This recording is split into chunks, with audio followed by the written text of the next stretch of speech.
Senhoras e senhores senadores,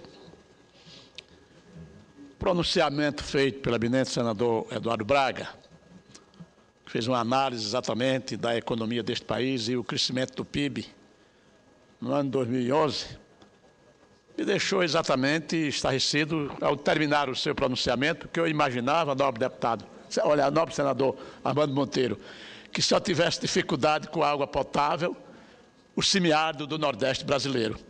Mas o estado do Amazonas, banhado pelo rio, maior volume de água doce do mundo, também tem essas mesmas dificuldades.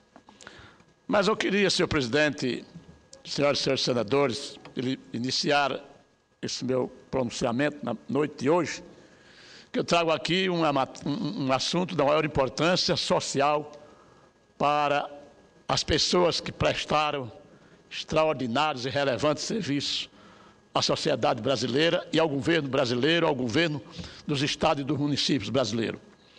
Mas eu queria aqui, senhor presidente, considerando que amanhã é o dia que se comemora internacionalmente o Dia da Mulher, que na minha concepção o Dia da Mulher são todos os dias do ano, todos os dias são considerados dias da mulher, porque ela é exatamente a figura mais importante que o nosso Criador colocou na Terra. Eu queria homenagear as mulheres, mesmo considerando essa data, que é uma data mais comercial, as mulheres do meu estado, as mulheres brasileiras, nas mulheres do meu estado de Alagoas, e particularmente em nome da minha mulher, a Tereza, que essa hora está trabalhando para ajudar a desenvolver Alagoas. Mas, senhores senadores, tramita nesta casa e que hoje foi alvo de aprovação na Comissão de Constituição e Justiça do Senado Federal, a PEC número 5 de 2012, que depois de aprovada na Câmara dos Deputados, ela veio para esta casa e for aprovada na manhã de tarde de hoje, na Comissão de Constituição e Justiça, deverá vir a plenário, e acredito que isso acontecerá dentro dessas próximas horas, é a PEC 5 de 2012, que trata de uma emenda à Constituição, que garante aposentadoria integral a servidores públicos aposentados por invalidez. Pois bem, senhor presidente, eu gostaria de chamar a atenção dos meus nobres pares para esta importante matéria que pode aliviar o sofrimento de milhares de servidores federais, estaduais e municipais que ingressaram na carreira até 2003, se dedicaram com afinco ao Estado brasileiro. Em um dos momentos mais difíceis da vida, se vê injustiçado pelo poder público. Estes brasileiros e estas brasileiras foram afastados de suas atividades após acidentes de trabalho ou por doença decorrente do próprio exercício da profissão para a qual foram designados. Senhoras senadoras e senhores senadores, vamos imaginar o impacto físico, psicológico, emocional, familiar e sociais na vida destes trabalhadores, quando perceberam que, por causa de suas limitações, não podem produzir e contribuir para a sociedade. É uma situação paralisante em que a sua vontade de vencer a doença é inútil. O trabalho não pode mais fazer parte da sua rotina, sob pena de acabar com sua vida. Mas o sofrimento não para por aí, sem receber o salário integral da época da sua atividade. Esses brasileiros e brasileiras têm que lutar diuturnamente pela sobrevivência de suas famílias com proventos defasados. Para ilustrar melhor a situação, cito o caso do servidor da Universidade Federal do Rio de Janeiro, Jorge Moraes Ribeiro, símbolo da luta dos aposentados por invalidez do Serviço Público Federal, por alteração na regra para a remuneração da classe. A história de Jorge Moraes foi publicada pelo jornal O Dia, do Rio de Janeiro, em texto da repórter Alessandra Horto, no dia 3 de abril de 2011. O servidor da Universidade Federal do Rio de Janeiro foi contaminado ao transportar diversas vezes a equipe de técnico da universidade para o Hospital Marcílio Dias, à época do acidente com o Césio 137, em 1987. Ele foi afastado, melhor dizendo, do serviço em 1989 e perdeu pelo menos 70% de seu salário. Em seu depoimento ele diz, abre aspas, minha vida mudou completamente e passei por inúmeros problemas pessoais e financeiros. Luto há anos na justiça por melhorias salariais. Fecha aspas. Infelizmente, esse é apenas um relato do sofrimento vivenciado por milhares de servidores públicos federais, estaduais e municipais. Pessoas penalizadas pelo afastamento de suas atividades, pela dor de não poder exercer seu ofício e que, ainda, são obrigados a reunir forças para se submeterem a tratamento de saúde. Alguns aposentados por invalidez desistem de buscar ajuda médica, porque não têm recursos para o transporte de medicamento. Eles ficam diante de uma escolha que parece impossível: buscar o tratamento para a sua doença, para melhorar a qualidade de vida ou deixar a saúde de lado para sustentar a família. Sem as alterações legislativas necessárias, não temos como fazer justiça a esses trabalhadores, senador Armando Monteiro. A situação é ainda mais alarmante quando tomamos conhecimento do dilema vivido atualmente por servidores da ativa que estão enfermos e evitam demonstrar o seu estado real de saúde com receio de serem aposentados compulsoriamente. Caros companheiros, caros colegas senadores e senadoras, neste rol de profissionais estão professores, policiais e médicos que prestam serviços essenciais para o país.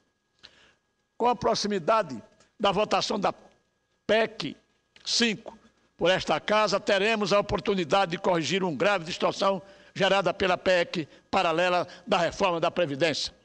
A PEC paralela assegurou regras de transição para os servidores que tivessem ingressado no serviço público até a publicação da medida, mas deixou de fora os aposentados por invalidez.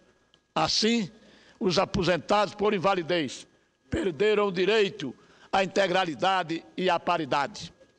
A PEC paralela ignorou a situação do servidor público que tinha expectativa de se aposentar sobre condições normais de tempo de contribuição e idade.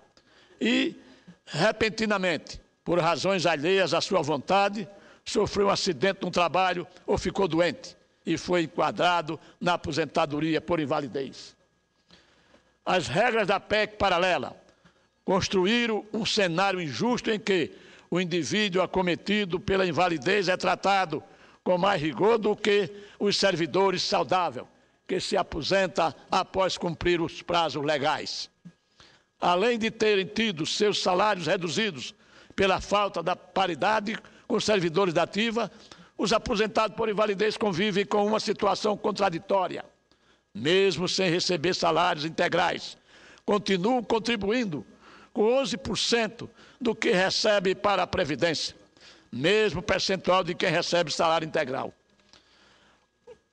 Os leigos podem argumentar que, com a aposentadoria, os servidores já teriam como prêmio aproveitar o ócio, mas essa não é a realidade dos profissionais aposentados por invalidez com sonhos ceifados pelo sofrimento. Outros podem questionar o impacto da medida no orçamento, principalmente no momento em que o governo federal está contingenciando recursos e cortando gastos para proteger o Brasil das consequências da crise econômica da Europa. Tenho convicção, senhor presidente, de que os recursos que serão despendidos para a aprovação da PEC 5 de 2012 são pequenos em relação à importância social. Como exemplo, cito dados de aposentadorias por invalidez de servidores da União. Desde 2009, o índice de aposentadoria por invalidez está caindo. De 2009, foi na ordem de 8,3% do total de aposentadorias era por invalidez. No ano seguinte, o percentual decresceu para 6,9%. Já em 2011, essa redução foi ainda maior. De todas as aposentadorias concedidas para servidores da União, apenas 5,1% são por invalidez. Pela imprensa, tive a informação de que o relator da proposta, senador Álvaro Dias, já confirmou que a aprovação integral do texto nas mídias sociais. Outros senadores se mostram sensíveis e atentos ao tema e evitando, logicamente, de fazer a apresentação de emendas, porque os prazos, graças a Deus, já se inspiraram.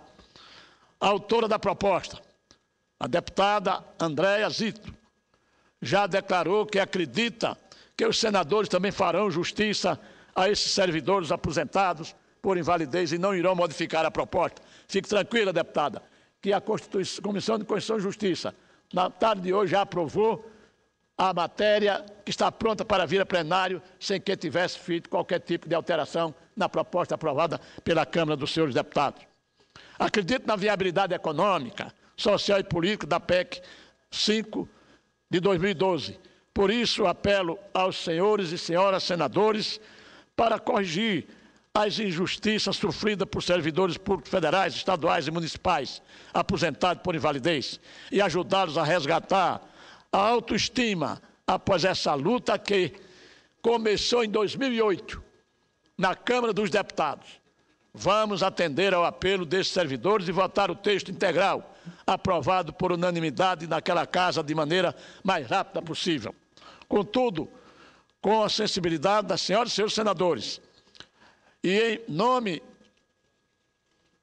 do meu partido, nós queremos, sem dúvida nenhuma, fazer com que as lideranças políticas e o senhor presidente da Casa, senador José Sarney, possa pautar esta matéria para que a gente possa definir aqui no plenário do Senado Federal, a fim de possamos corrigir, porque é exatamente no momento em que o trabalhador, quer seja ele público ou da iniciativa privada, mas precisa de ter dignidade no decorrer da sua vida. Ele perde parte dos salários.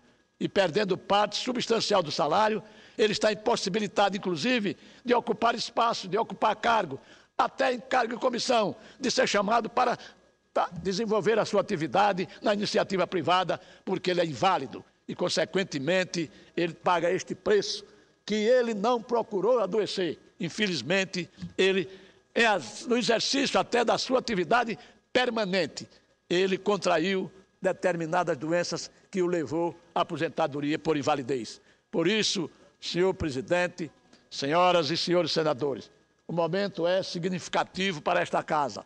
É uma ação social da maior importância, fazer com que nós possamos resgatar a dignidade daquelas pessoas que no exercício da sua atividade diária e permanente sempre prestou relevantes e inestimáveis serviços.